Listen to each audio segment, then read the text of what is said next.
A lot of this isn't going to make sense to you, and I'm sorry about that.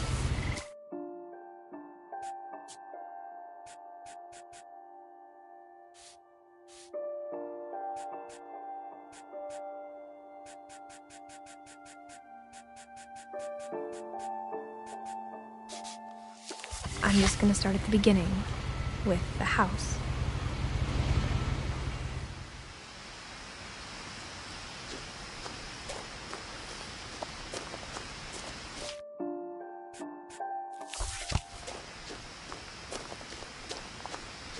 I lived here until I was 11, but I wasn't allowed inside half the rooms.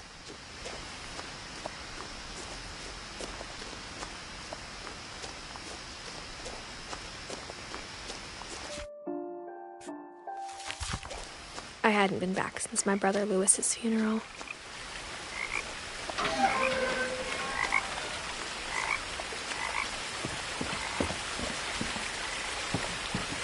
In her will, my mother left me a key, but didn't tell me what it unlocked. Maybe she thought I'd know. Or she thought that the mystery would be enough to bring me back.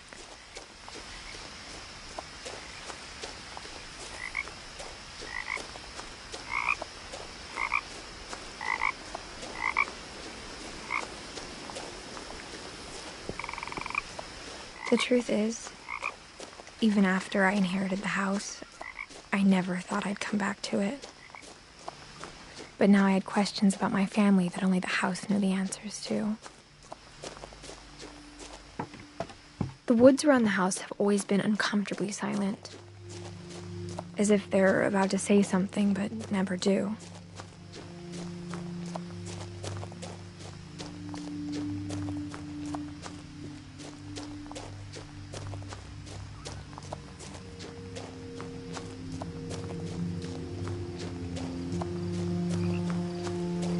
The house was exactly like I remembered it, the way I'd been dreaming about it.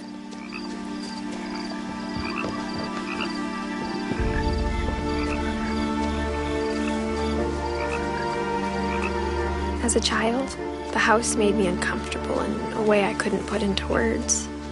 Now, as a 17-year-old, I knew exactly what those words were. I was afraid of the house.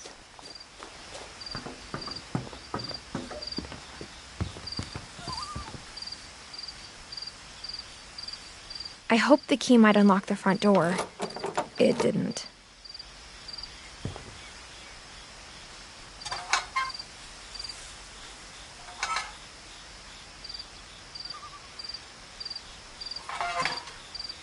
Looking in, I felt like the house itself had been waiting for me.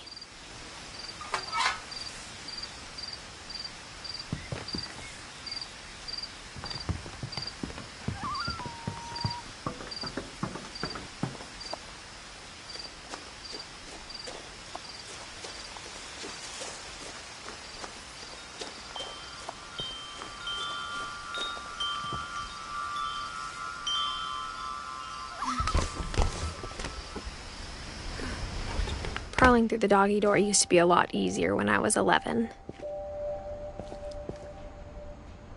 The power had been turned off the night we left.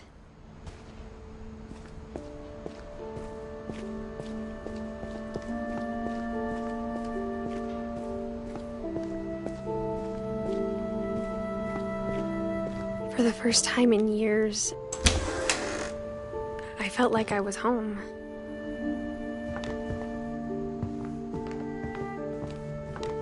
But instead of a family, there were just memories of one. Like how after Lewis started working at the cannery, we all got sick of eating salmon. Except our cat, Molly.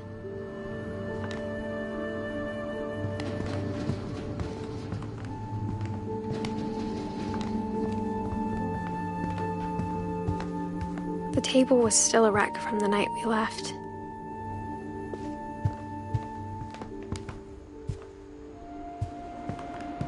It was like a bomb had gone off, killing everyone but sparing the furniture. My mom was the only one of us who could imagine Great-Grandma Edie living in a nursing home.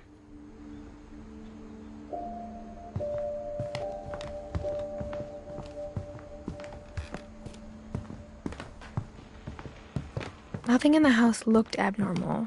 There was just too much of it, like a smile with too many teeth.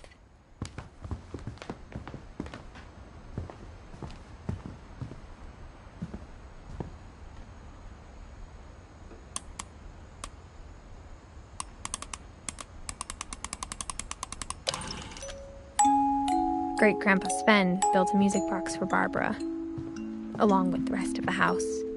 Mom always told me to stay out of the basement, so I wasn't too surprised when the key didn't fit.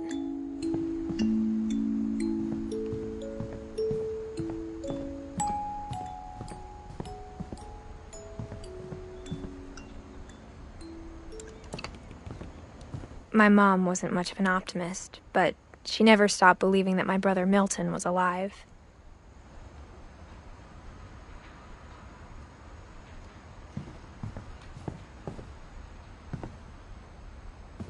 After Milton disappeared, Mom sealed up all the bedrooms.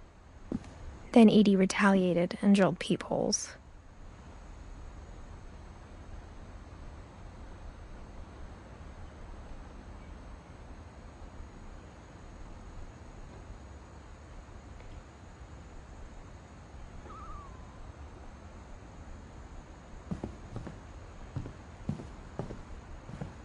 I spent a lot of time playing in Great Uncle Walter's room.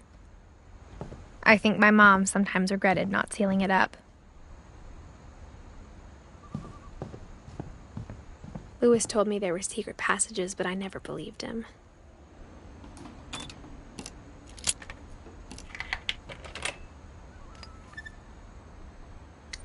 Turns out, my mom was really good at keeping secrets.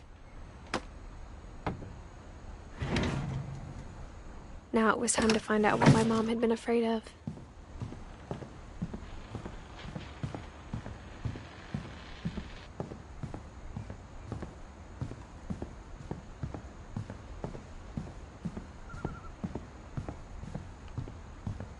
Whenever people ask me about my family, the first thing they always want to know about is Barbara.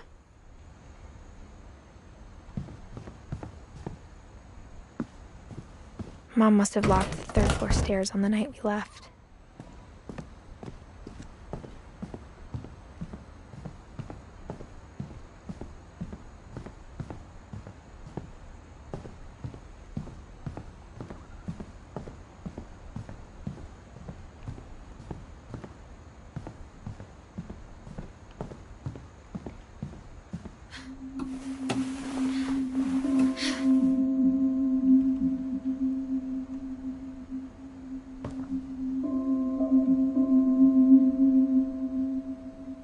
Reading this, maybe it sounds like I had a plan. From the paintings on the wall, it was clear my brother Milton had been here before me. But I had no idea what was behind that door.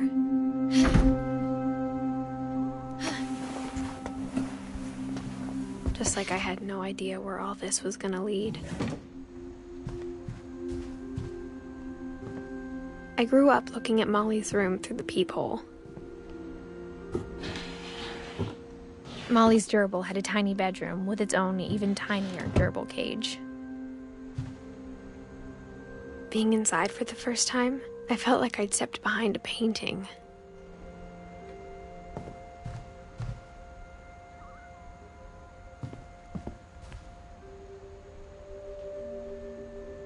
I got the sense Edie had spent a lot of time here, before my mom sealed the doors. December 13th, 1947. Dear Diary, I'll be gone soon, but I wanted to tell somebody about what's gonna happen. It started when Mom sent me to bed without dinner. I woke up and I was starving, so I looked around for something to eat. The gerbil food was dry, but I didn't mind it.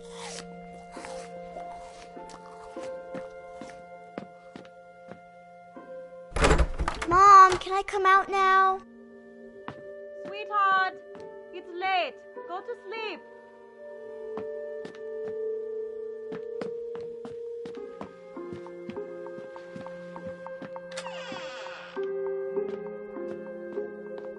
I kept eating and eating.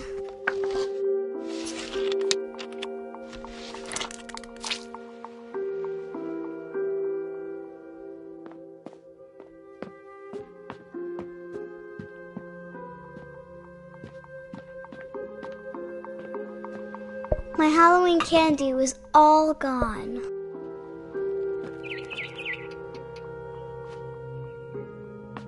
Then I heard chirping outside my window. It was a barn swallow going back to her nest. I reached out for her.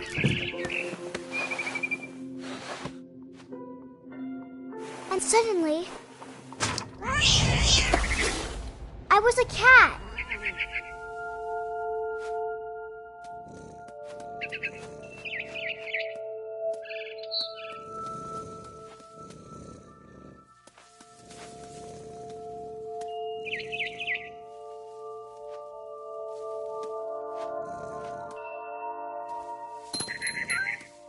I tried to be quiet, but the bird was really scared. Mom and Dad didn't even look at me.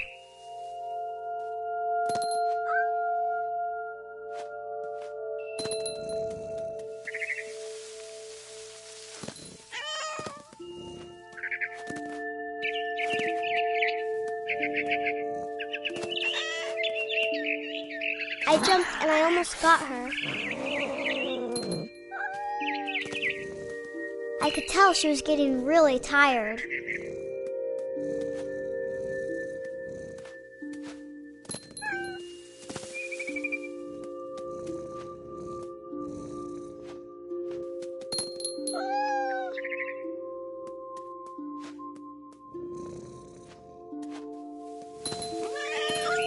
Now I was up in the big tree. I promised Dad I wouldn't climb it anymore. All I cared about was eating that mama bird.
I gobbled her up.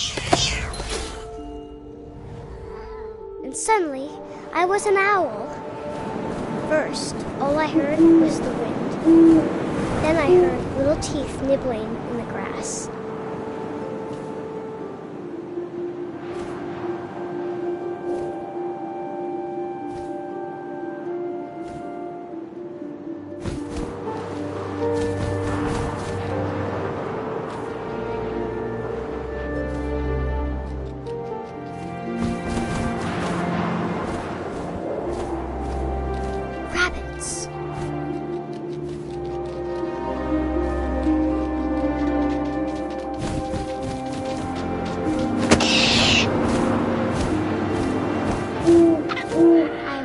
His face looking up and seeing mine through my talons. I swallowed him up, and I didn't chew one bit. Then I flew off to find something bigger.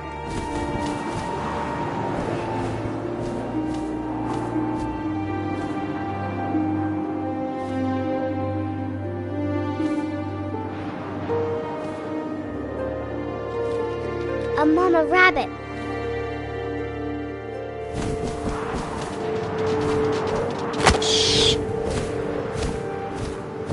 She was almost too big to carry. I started choking, but I couldn't stop eating. And suddenly, I was a shark.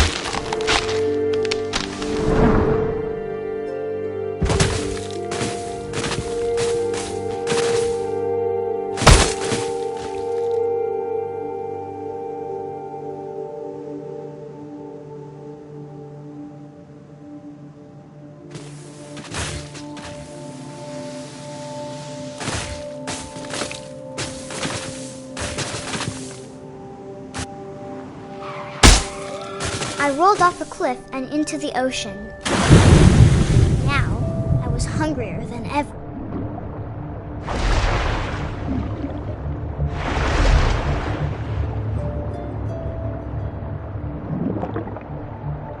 I wanted fat, juicy seals.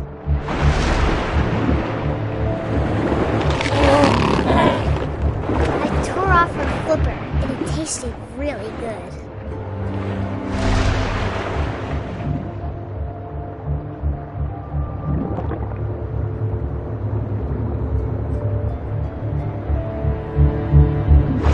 Grabbed on tight, but I was so hungry, I jumped out of the water. When I opened my eyes, everything had changed.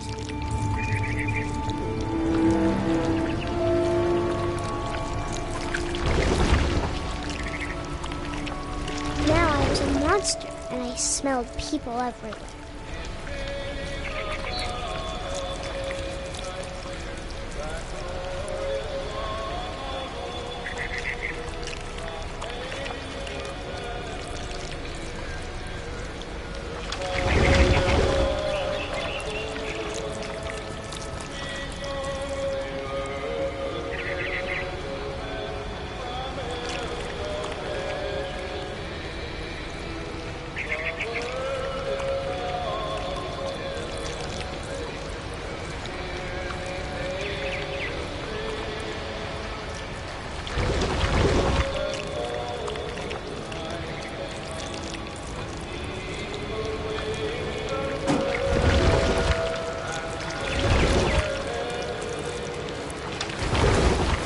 I was big, but I moved real quiet.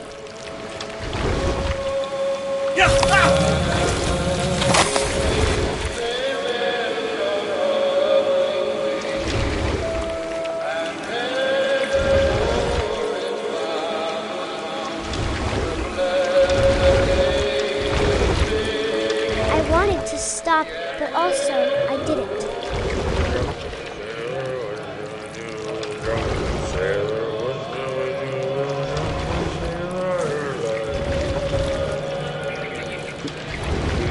Belly with a rusty razor, belly with a rusty razor, belly with a rusty razor. What shall we do with a drunken sailor? What shall we do with a drunken sailor? What shall we do with a drunken sailor?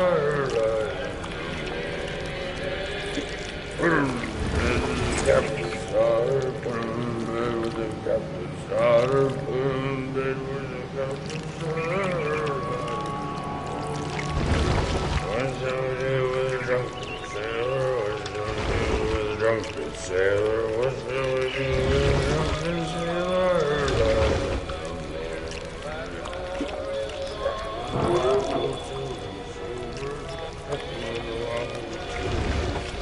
After the last passenger, I was still hungry. And across the water, I smelled something new. Something I had to have, so I swam towards it.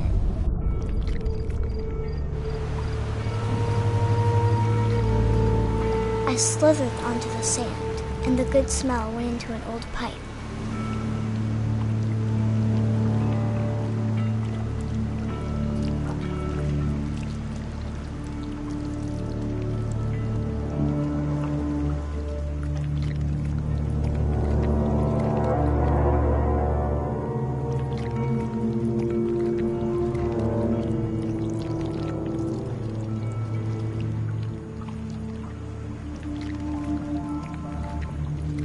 I got closer and closer.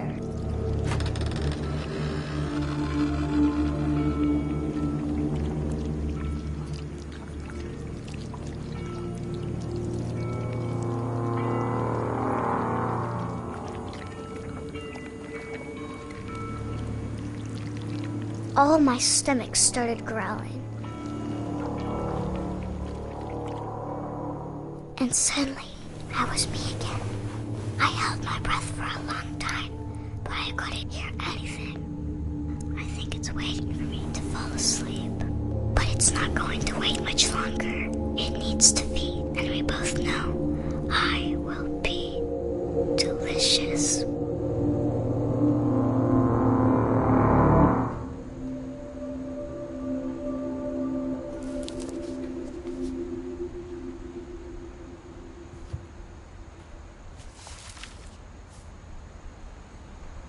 I'm not sure if I believed all of that, but I'm sure Edie would have.